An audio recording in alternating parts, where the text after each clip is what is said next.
a Hellcat.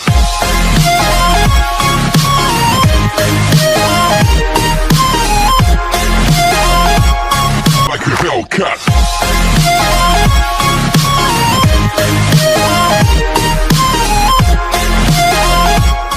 Puji nama Tuhan. Ada siang, ada malam, ada panas, ada hujan. Seringkali juga diikuti dengan petir dan guntur. Wow.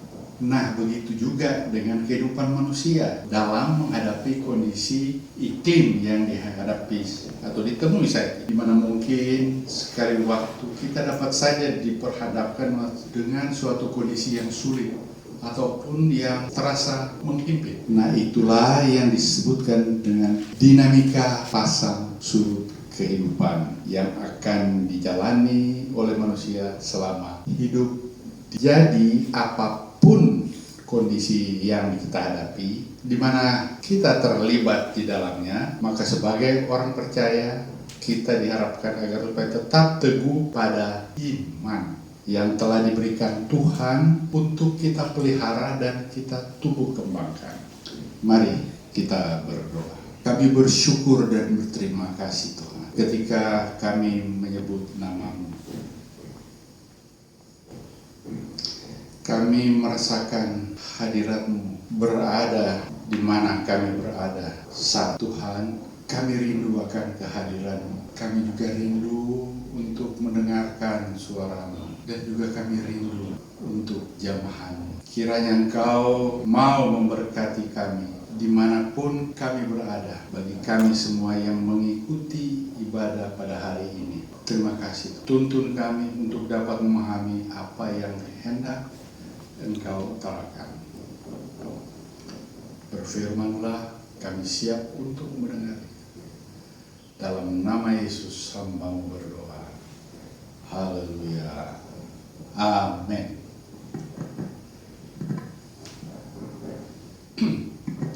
Shalom.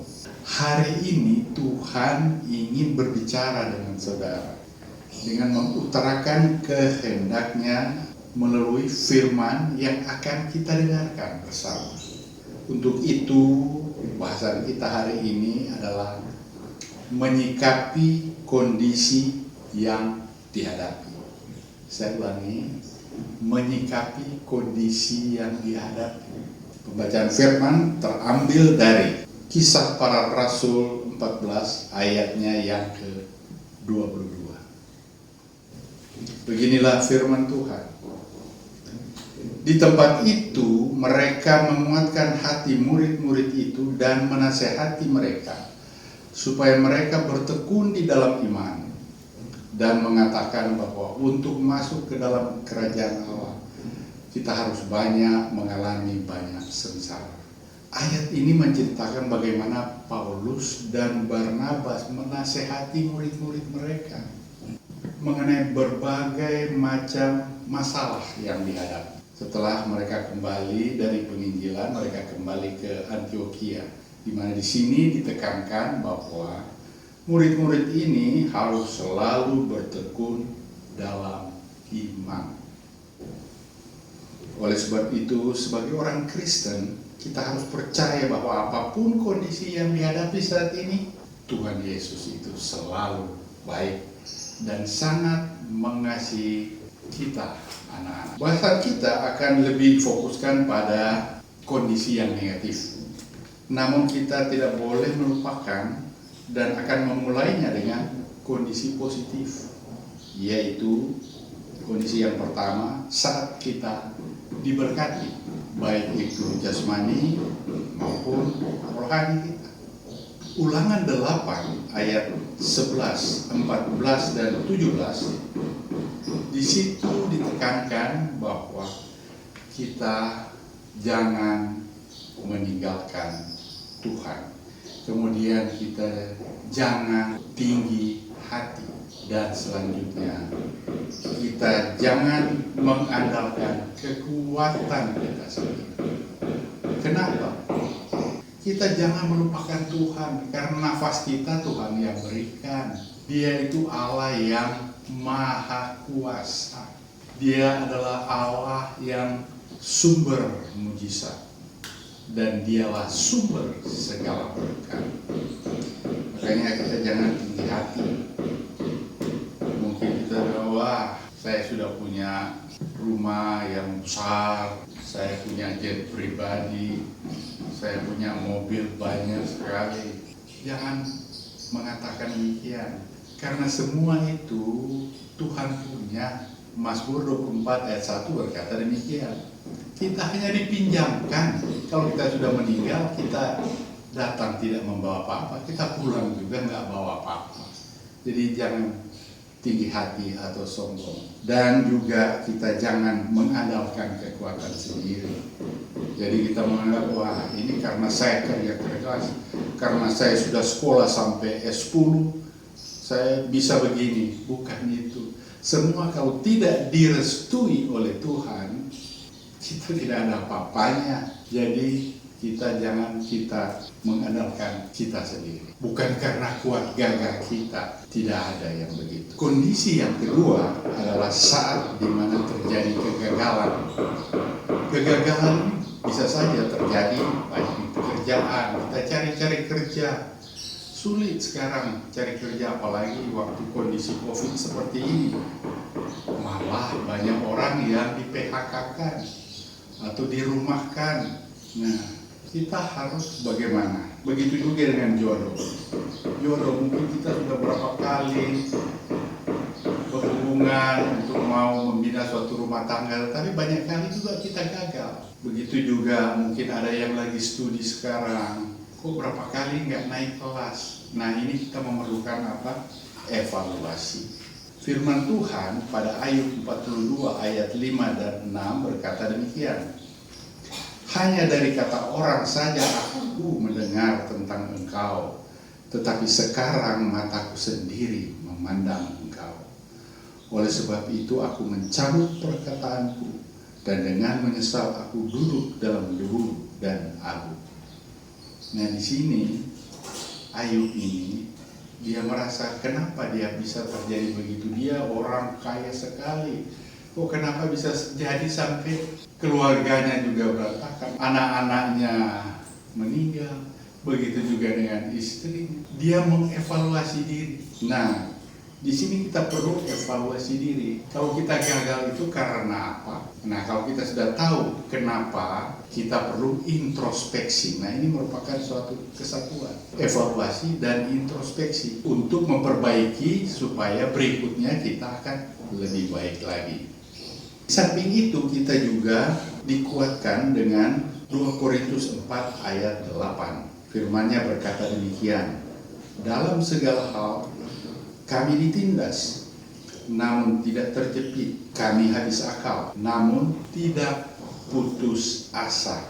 Nah, di sini ditekankan bahwa kita itu jangan pernah putus asa, tetap maju terus, pantang mundur. Kita perlu ada suatu semangat juang, fighting spirit. Harus ada roh yang menyala-nyala dalam diri kita, karena Yesus ada dalam diri kita. Dia sudah memberikan kepada kita, damai sejahtera aku tinggalkan kepadamu, damai sejahtera aku juga aku berikan kepadamu. Jadi punya Yesus, karakter Kristus dia sudah kasih pada kita. Kita kalau bersama Yesus, luar biasa. Kita harus kuat, kita jangan pernah takut. Maju terus, pantang mundur. Ini seperti contoh juga hakim yang tidak benar pada Lukas 18 ayat 4 dan 5.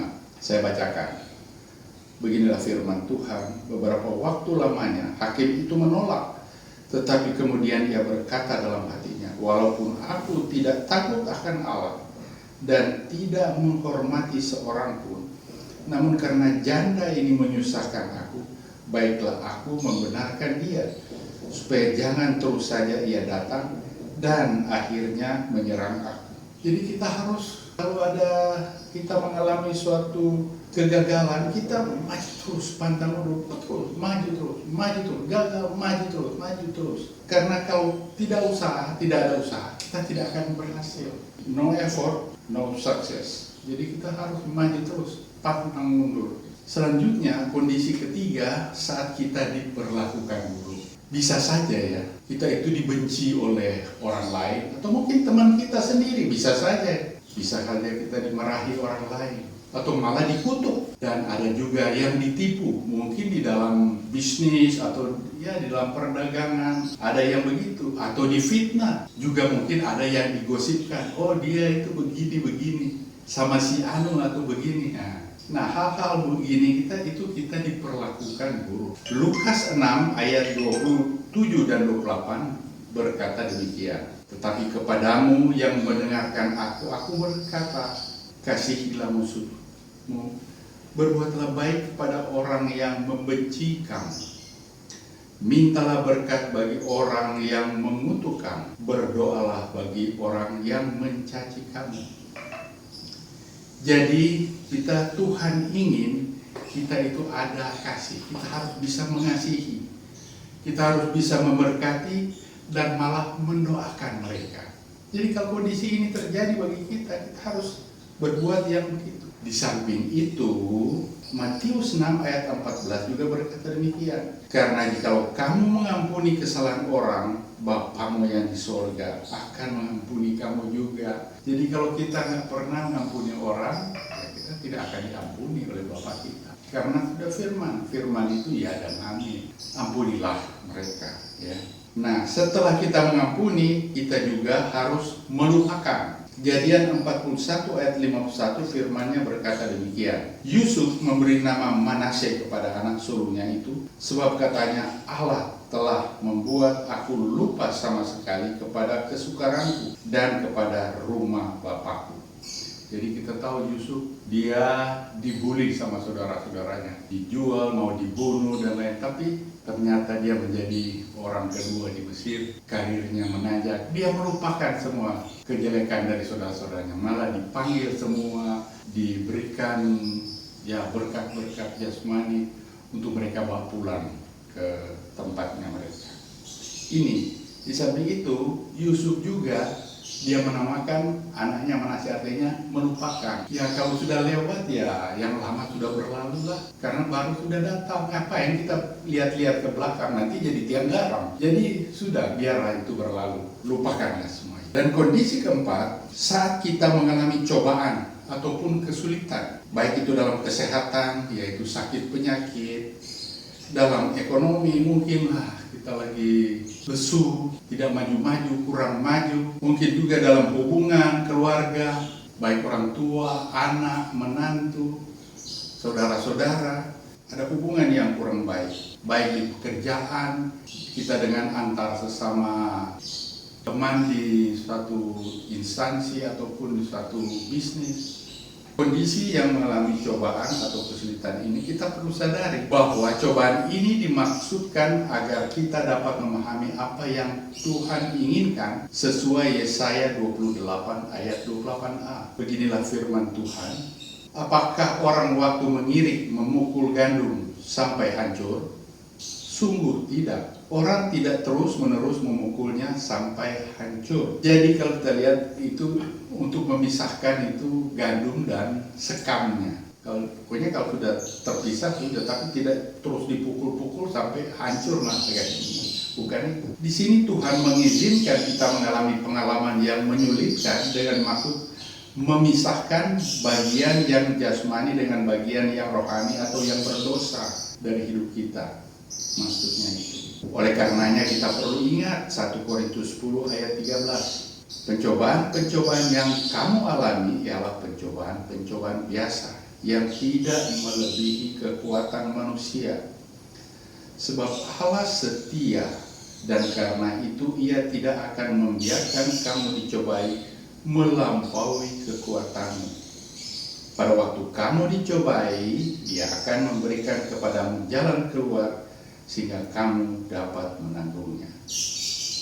Kita dicobai namun tidak melampaui kekuatan kita dan pasti akan diberikan solusi untuk dapat mengatasinya. Namun di samping itu ada yang perlu kita lakukan, yaitu sesuai dengan Yakobus 1 ayat 6. Firman Tuhan berkata demikian, hendaknya ia memintanya dengan iman dan sama sekali jangan bimbang. Sebab orang yang bimbang sama dengan gelombang laut yang diombang-ambingkan kian kemari oleh angin. Oleh sebab itu, iman yang diberikan Tuhan agar tumbuh dengan akar yang kuat dan tidak mudah digoyahkan.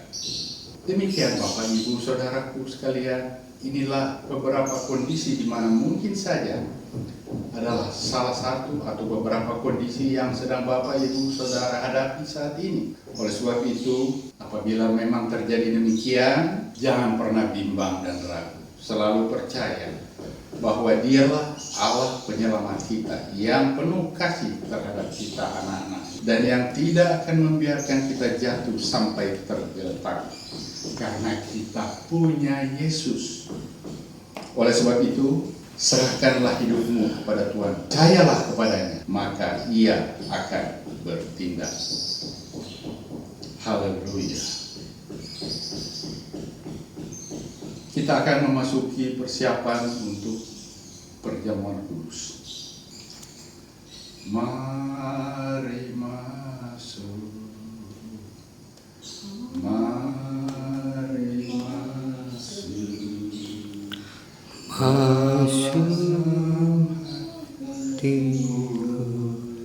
ya Yesus, datang sekarang,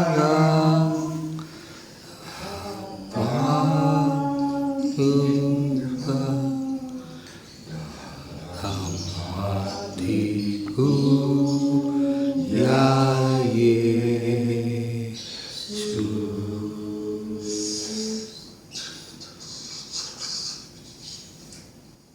Sebelum mengikuti sakramen perjamuan kudus ini, dengarkan dengan baik, saya akan bacakan ketentuan yang Tuhan inginkan sesuai 1 Korintus 11 ayat 27 sampai 29. Jadi barang siapa dengan cara yang tidak layak makan roti atau minum cawan Tuhan, ia berdosa terhadap tubuh dan darah Tuhan. Karena itu, hendaklah tiap-tiap orang menguji dirinya sendiri, dan baru sesudah itu ia makan roti dan minum dari cawan itu. Karena barang siapa makan dan minum tanpa mengakui tubuh Tuhan, ia mendatangkan hukuman atas dirinya. Terima kasih Tuhan, kami percaya Engkau telah mengalami penyiksaan dan penderitaan karena menggantikan kami berada di kayu salib, sehingga Kau mati untuk menebus dosa-dosa kami. Kami mengintrospeksi diri kami dan menyadari serta menerima pengorbanan-Mu yang semuanya dilakukan karena kasih setia-Mu pada kami anak-anak-Mu. Kiranya kasih kami terhadap-Mu dan juga kasih kami terhadap sesama selalu tetap berada dalam diri kami. Urapilah kami dengan minyak baru, penuhilah kami dengan hadirat-Mu. Kami rindu Tuhan melihat kuasa-Mu dicurahkan di tempat ini. Mari kita angkat roti. Untuk yang di rumah atau di tempat lain, kalau tidak ada roti juga bisa dengan makanan sejenis yang dapat kita gunakan saat ini. Saya bacakan firman Tuhan 1 Korintus 11 ayat 23 dan 24. Sebab apa yang telah kuteruskan kepadamu telah aku terima dari Tuhan, yaitu bahwa Tuhan Yesus pada malam waktu ia diserahkan mengambil roti, dan sesudah itu ia mengucap syukur atasnya. Ia memecahkannya dan berkata, inilah tubuhku yang diserahkan bagi kamu. Perbuatlah ini menjadi peringatan akan aku. Di dalam roh saya percaya, inilah tubuh Yesus Kristus. Makanlah. Kami percaya sekarang Engkau berada di dalam kami dan sanggup mencurahkan berkat-Mu beserta dengan kuasa-Mu yang dinyatakan melalui Roh Kudus-Mu dari tempat ini. Karena di mana ada Roh Allah, di mana ada hadirat-Mu, di situ ada kemerdekaan, di situ ada kebebasan. Kami percaya ada sebagian dari anak-anak-Mu yang mengikuti acara ini berada dalam berbagai macam masalah, berupa penderitaan karena penyakit, maupun permasalahan hidup yang menghimpit yang sedang mereka hadapi. Namun mereka percaya Engkau, karena bagimu semua itu tidak ada yang mustahil oleh kuasa dan mujizat. Untuk itu bagi mereka yang mengikuti acara ini dimanapun mereka berada, agar mengutarakan masalahmu kepada Tuhan untuk mohon uluran tangannya yang penuh kasih, mengatasi kondisi yang sedang saudara hadapi saat ini. Kita berdoa dengan kuasa otoritas Allah dalam nama Yesus, mereka disembuhkan, mereka dipulihkan dari sakit apapun yang diterima saat ini, dan mereka juga dibebaskan dari segala macam keterikatan maupun beban yang menghimpit mereka, karena mereka percaya kepadamu. Engkaulah Yehova Rafa, Tuhan penyembuh yang maha kuasa itu, yang menyembuhkan dan juga yang memulihkan mereka, beserta dengan jalan keluar bagi segala masalah yang mereka hadapi saat ini. Terima kasih Tuhan Yesus. Mari kita angkat cawan. Untuk yang di rumah atau di tempat lain, kalau tidak ada anggur, bisa juga dengan sirup atau air untuk digunakan saat ini. Saya bacakan firman-Nya 1 Korintus 11 ayat 25 dan 26. Demikian juga ia mengambil cawan sesudah makan, lalu berkata, cawan ini adalah perjanjian baru yang dimeteraikan oleh darah. Perbuatlah ini setiap kali kamu meminumnya, menjadi peringatan akan aku. Sebab setiap kali kamu makan roti ini dan minum cawan ini, kamu memberitakan kematian Tuhan sampai Ia datang. Di dalam roh saya percaya, inilah darah Yesus Kristus. Minumlah.